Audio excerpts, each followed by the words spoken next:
Nous sommes dans la ville de Saint-Pierre, sur le site de la Maison coloniale de santé.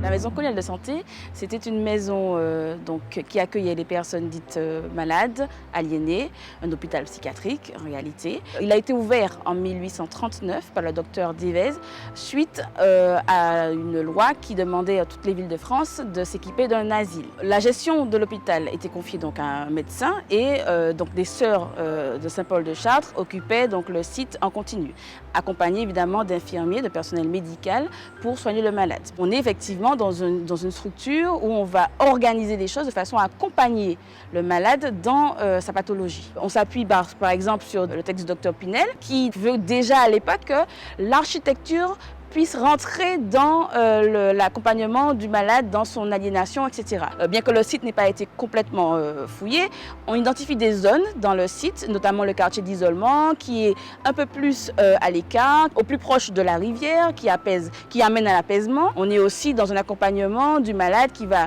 travailler dans le jardin la journée ou s'occuper à la couture, à la broderie, etc.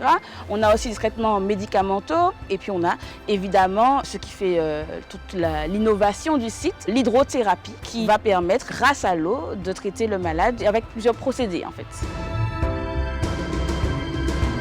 Les bureaux du génie et la maison coloniale de santé appartenaient au début, dès le XVIIe siècle, à la même habitation. D'un côté, les bureaux du génie qui prennent une fonction plutôt militaire, et puis vous avez l'hôpital qui va prendre cette orientation au niveau de la santé des malades des petites Antilles et de la Caraïbe. Le site est détruit entièrement en 1902 par l'éruption de la montagne Pelée. Et le site va quand même faire l'objet d'une vaste opération de restauration, de rénovation qui va se dérouler jusqu'à peu près en 2007. Moi, ce que je pourrais dire pour encourager au public, les visiteurs à venir, ce serait en fait tout simplement de continuer la visite depuis le marché du Fort. On n'a pas l'impression, mais il y a effectivement des sites au bout. Ça vaut vraiment le coup d'aller jusqu'au bout de l'aventure et de découvrir ces deux sites.